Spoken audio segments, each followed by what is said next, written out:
नमस्कार साथियों, स्वागत है हमारे YouTube चैनल पर। कैसे हैं आप सभी? आशा करता हूं आप सभी स्वस्थ मस्त ज़बरदस्त होंगे।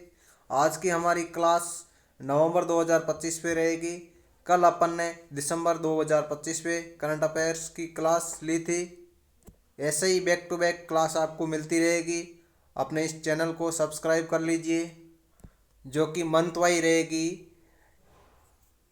यह क्लास सभी प्रतियोगिता परीक्षा के लिए अति महत्वपूर्ण रहेगी। जैसे रीट होगी, चाहे सीईटी होगी, चाहे एसएससी होगी, बैंक होगी, रेलवे की जो हाल ही में होने वाली एएलपी होगी, एनटीपीसी हो गई, टेक्नीशियन हो गई। आज की क्लास की शुरुआत एक सुविचार के साथ करते हैं। आज का अपना सुविचार है, अंधेरे को हटाने में वक्त बर्बाद मत कीजिए, बल्कि दिए को जलाने में वक्त लगाइए। दूसरों को नीचा दिखाने में नहीं, खुद को ऊंचा उठाने में वक्त लगाइए। मतलब जब आप अपने आप को ऊंचा उठाओगे तो अंधेरा अपने आप दूर हट जाएगा। बिना टाइम वेस्ट किए चलते हैं अपने टॉपिक पर। अपना पहला क्वेश्चन है, किसने 25 नवंबर 2025 को अयोध्या उत्तर प्रदेश में स्थित जो श्री राम जन्मभूमि मंदिर पर धर्म ध्वजा का फहराया? किसने फहराई ध्वजा?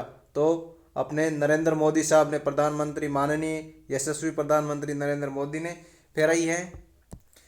नेक्स्ट क्वेश्चन, राष्ट्रपति द्रौपदी मुर्मू ने किसे नेशनल लीगल सर्विसेज अथॉरिटी के कार्यकारी अध्यक्ष के रूप में किसे नामित किया गया है? तो न्यायमूर्ति विक्रम नाथ को किया गया है। और अगला क्वेश्चन, भारत के 53वें चीफ जस्टिस कौन है? तो justice Suryakant. Next question, sintered rare earth permanent magnet निर्माण प्रोत्साहन योजना के तहत कितने उत्पादन का लक्ष्य रखा गया है? तो 6,000 मीट्रिक टन। कितना रखा गया है? 6,000 मीट्रिक टन रखा गया है।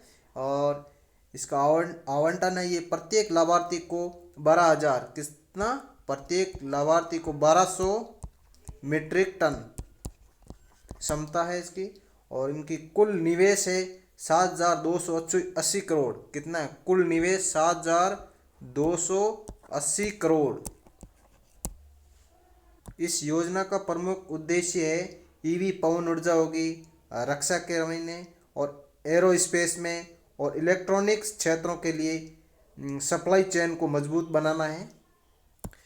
नेक्स्ट क्वेश्चन, महिलाओं की सुरक्षाओं को सुदृढ़ करने और आपात स्थितियों में त्वरित सहायता सुनिश्चित करने की दिशा में राष्ट्रीय महिला आयोग ने कौन सा नया नंबर लॉन्च किया है? तो कौन सा किया है? 1449 कौन सा नंबर? 14,490 नंबर। राष्ट्रीय महिला आयोग की वर्तमान अध्यक्ष कौन है? तो कौन है? विजय किशोर राठकर। वर्तमान अध्यक्ष कौन है? विजया किशोर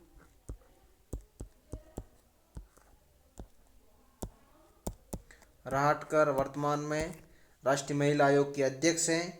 और ये कितने नंबर की है? ये 9वीं अध्यक्ष हैं। और इसने किसका स्थान लिया है? तो रेखा शर्मा का स्थान लिया है।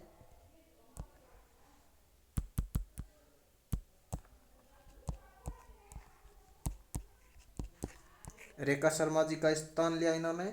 और इनकी नियुक्ति कब हुई थी? 19 अक्टूबर 2024 को हुई थी।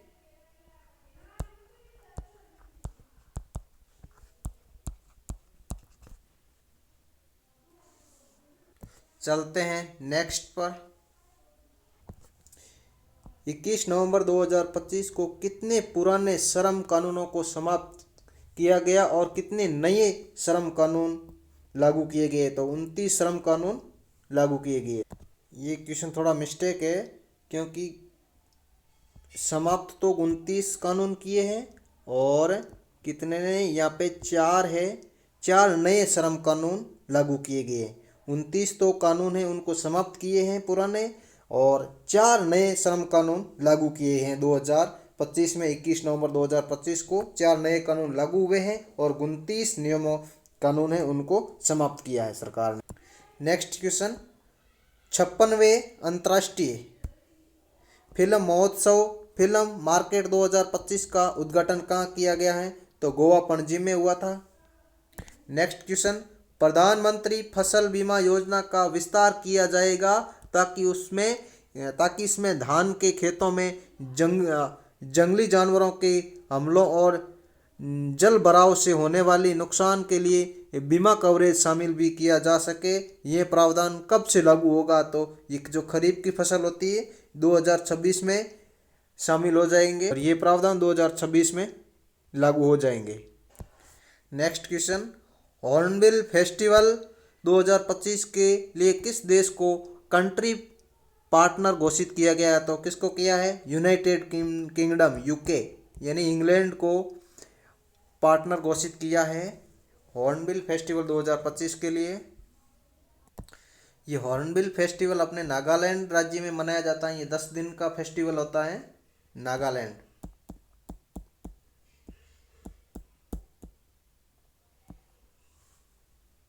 नेक्स्ट क्वेश्चन, सर्वोच्च न्यायालय ने किस राज्य में सारडा वन को वन्य जीव अभयारण्य घोषित करने का आदेश दिया है? तो ये झारखंड में है। सारडा वन को वन्य जीव अभयारण्य घोषित किया जाएगा। तो ये किस राज्य में है? झारखंड में। नेक्स्ट क्वेश्चन, प्रधानमंत्री नरेंद्र मोदी ने 12 नवंबर 2025 को काल चक्र अभिषेक का उद्घाटन कहाँ किया गया है? तो भूटान में किया गया है। चलते हैं नेक्स्ट पेज पे। नेक्स्ट पेज में अपना क्वेश्चन है, भारत की पहली मेगावाट घंटा क्षमता वाली वेनेडियम रेडॉक्स फ्लॉक बैटरी प्रणाली कहाँ लॉन्च की गई है? तो कहाँ की गई है? एनटीपीसी नेत्रा नोएडा यूपी में की गई है।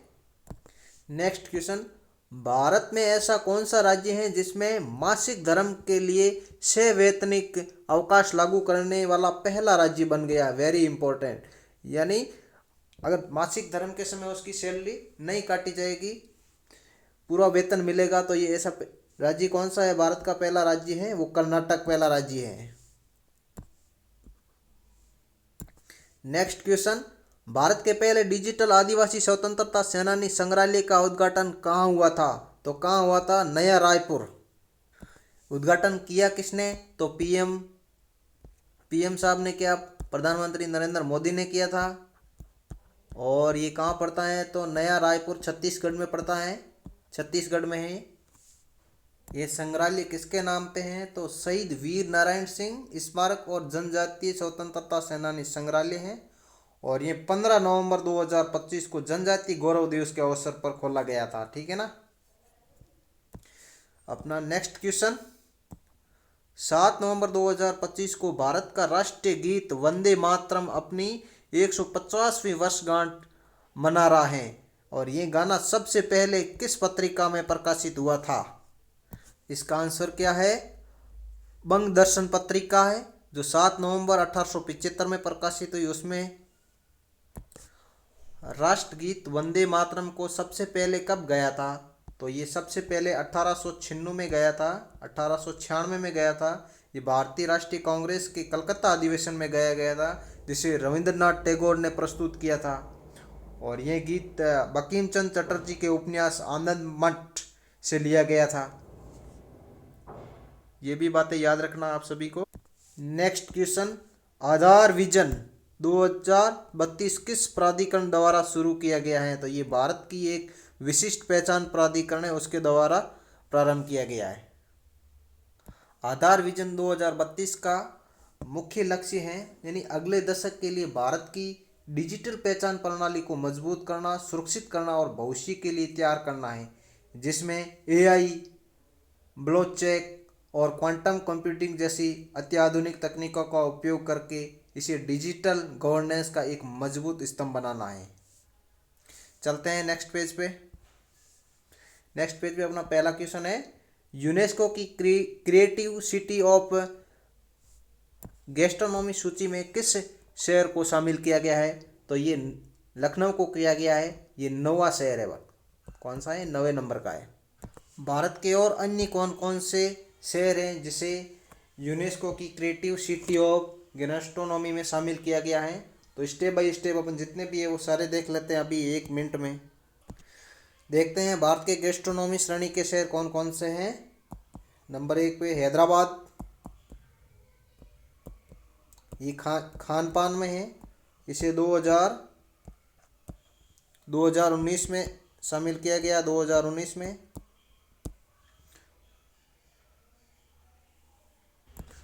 और दूसरा अभी बताइए कौन सा है, लखनऊ।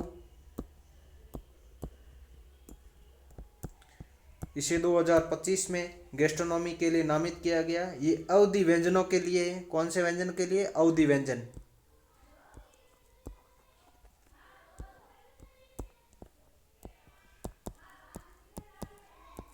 ये खान पान में ये भारत का दूसरा है, ठीक है ना। और पहला कौन सा है? हैदराबाद है। भारत के कुछ अन्य यूनेस्को क्रिएटिविटी शहर भी और है, क्या नाम भारत के?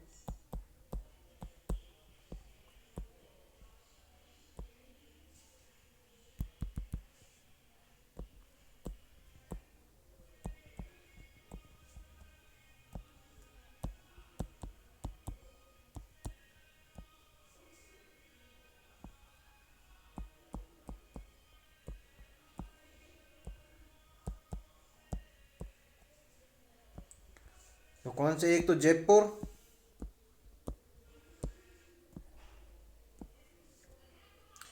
ये किसके लिए है? तो ये शिल्प और लोक कला के लिए है। शिल्प और लोक कला के लिए है।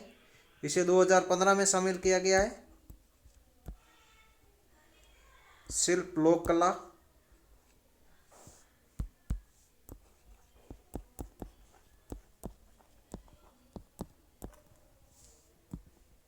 वाराणसी है, इसे संगीत में शामिल किया गया। किसमें? वाराणसी।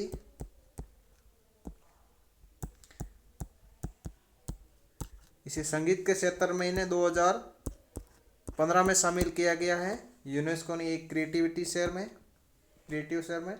और चेन्नई है, ये भी संगीत के लिए है।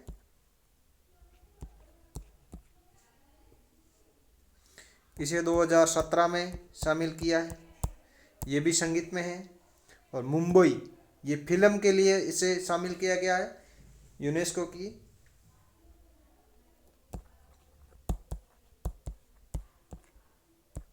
मुंबई को 2019 में शामिल किया गया है यूनेस्को की क्रिएटिव शहर की श्रेणी में। ये किसके लिए शामिल किया गया? इसको फिल्म के लिए, फिल्म उद्योग में, फिल्म इंडस्ट्री में। किसमें? फिल्म इंडस्ट्री में।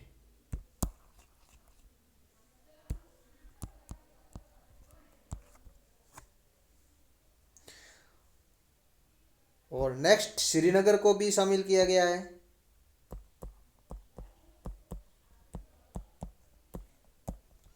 इसको शिल्प और लोक कला के लिए किया गया है। किसके लिए? शिल्प और लोक कला के लिए।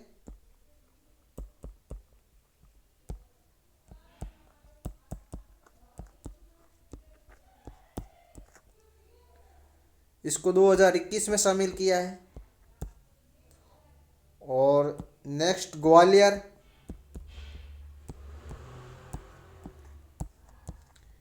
इसको भी संगीत के क्षेत्र में शामिल किया है और इसे 2023 में शामिल किया है। और Kozhikode, very important,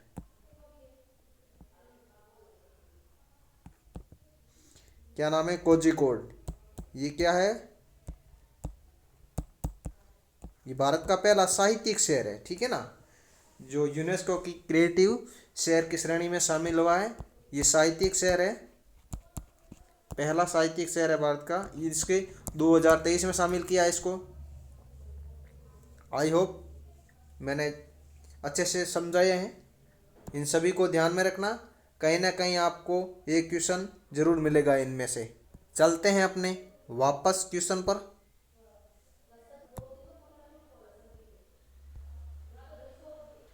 next question, वर्ष 2025 में आर्य समाज की स्थापना की कौन सी वर्षगांठ मनाई गई है? तो कौन सी मनाएगी? 150वीं वर्षगांठ मनाई गई है। तो आर्य समाज की स्थापना कब हुई? तो 10 अप्रैल 1875 में हुई थी। 10 अप्रैल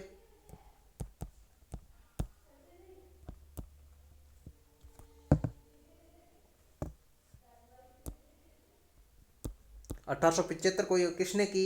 स्वामी दयानंद सरस्वती ने की गई थी। स्थापना कहाँ हुई थी? मुंबई में हुई थी, ये भी याद रखना। और इसका मुख्य उद्देश्य क्या था? तो वैदिक धर्म को पुनः स्थापित करना और सामाजिक बुराइयों जैसे जात पात, मूर्ति पूजा और अंधविश्वासों को दूर करना था। नेक्स्ट क्वेश्चन, विश्व स्वास्थ्य संगठन WHO की ग्लोबल टीबी रिपोर्ट 2025 के अनुसार वर्ष 2015 और 2024 के बीच भारत में टीबी के मामले में कितने प्रतिशत की गिरावट दर्ज की गई है? तो टीबी के मामले में 25% और मृत्यु दर में 25% की कमी हुई है। यानी टीबी के मामले में 21% तो मामले में गिरावट आई और 25% है वो कमी आई मृत्यु दर में। नेक्स्ट क्वेश्चन, टाइम आउट पत्रिका के द्वारा एशिया का सबसे खूबसूरत शहर किस शहर को घोषित किया गया है? तो किसको? मुंबई को किया गया है। एशिया का सबसे खूबसूरत शहर किस शहर को घोषित किया गया है? तो किसको किया गया है? तो मुंबई शहर को एशिया का सबसे खूबसूरत शहर घोषित किया गया है। नेक्स्ट क्वेश्चन, जनजातीय मामलों के मंत्रालय द्वारा जनजातीय गौरव वर्ष पखवाड़ा कब से कब तक मनाया गया है? तो 1 से 15 नवंबर 2025 को मनाया गया है। Next question, India internet governance forum 2025 का आयोजन कहाँ हुआ है? तो कहाँ हुआ है? तो दिल्ली में हुआ था। आज की क्वेश्चन करंट अफेयर के समाप्त होते हैं। अब अपने के बीच में एक आया है WHO, इसके बारे में और अपन अध्ययन कर लेते हैं, क्या पता इनमें से कोई एक दो क्वेश्चन आ जाए। क्या देखते हैं अपन आज WHO के बारे में अब पढ़ते हैं।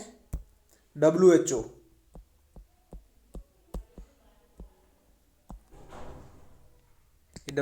क्या है, इसकी स्थापना कब हुई इसकी, और इसका मुख्यालय क्या है, और इसके वर्तमान अध्यक्ष कौन है, इन सभी बातों को अभी हम 1 मिनट में निपटा देते हैं। इसका पूरा नाम वर्ल्ड हेल्थ ऑर्गेनाइजेशन है, यानी विश्व स्वास्थ्य संगठन है इसका पूरा नाम, विश्व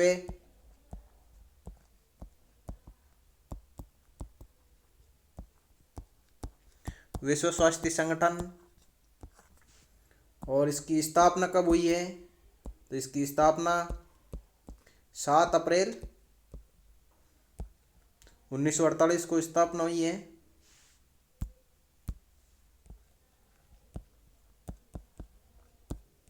7 अप्रैल सन 1948 में इसकी स्थापना की गई है WHO की। और 7 अप्रैल को क्या मनाते हैं? विश्व स्वास्थ्य दिवस मनाते हैं। 7 अप्रैल को क्या मनाते हैं? विश्व स्वास्थ्य दिवस मनाते हैं।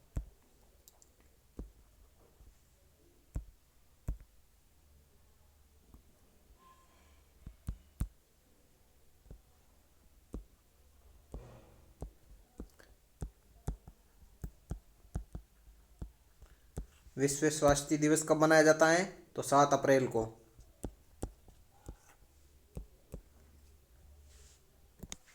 WHO का मुख्यालय कहाँ है? तो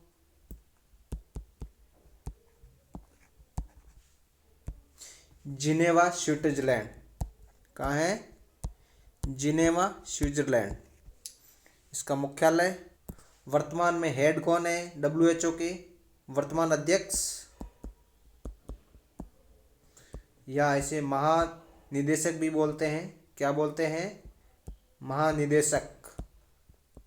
तो वर्तमान में WHO के महानिदेशक कौन है? Doctor Tedros. क्या नाम है? Doctor Tedros.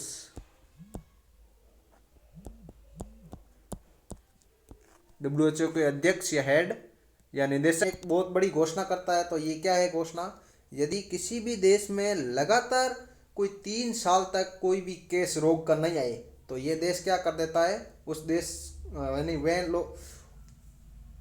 यानी किसी रोग का नया केस नहीं आए तो वह देश उस रोग से मुक्त घोषित हो जाता है। तो ये लाइन क्या है, अपन लिख ही लेते हैं। यदि किसी भी देश में लगातार 3 वर्ष तक, यदि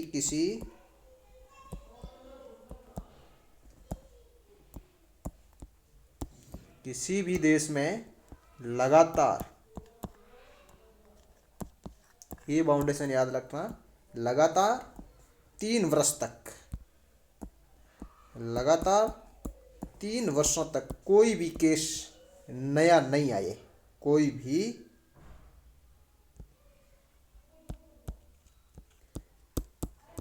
किसी रोग का नया केस नहीं आए,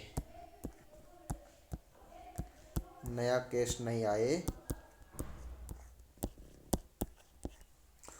तो वह देश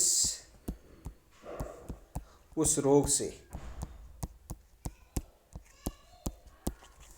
मुक्त घोषित हो जाता है। क्या हो जाता है?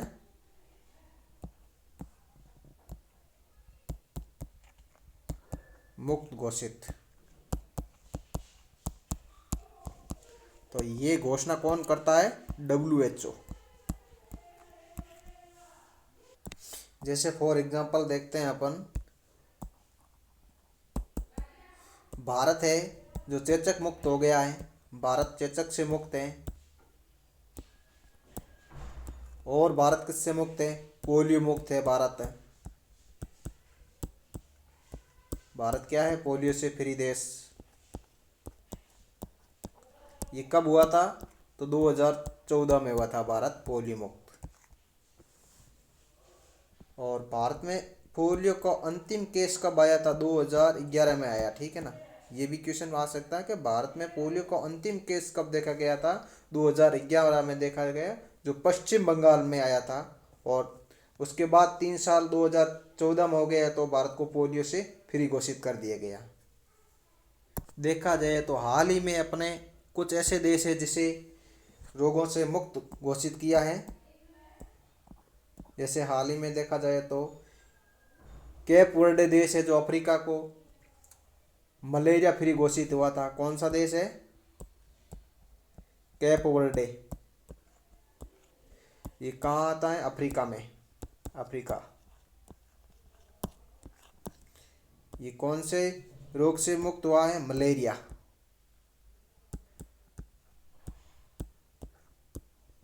Malaria free. और भारत, सॉरी क्या है, भूटान, भारत तो हो गया ना अपने, भूटान और एक तिमोर लिस्ते,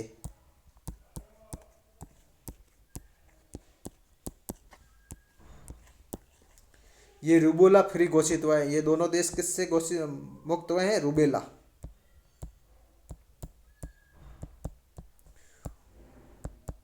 रूबेला फ्री घोषित देश।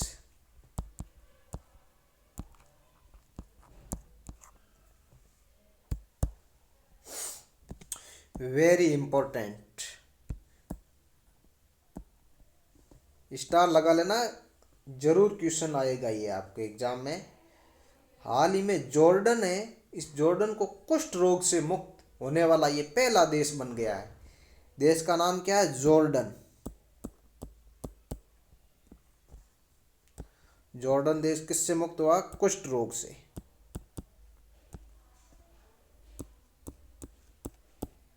कुष्ठ रोग को ही क्या कहते हैं? लेप्रोसी। लेप्रोसी, इससे मुक्त होने वाला ये पहला देश है।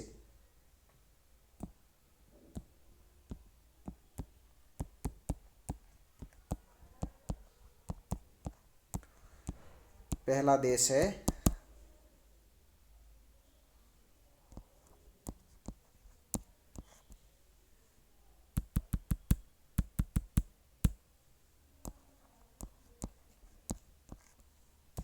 पहला देश बन गया।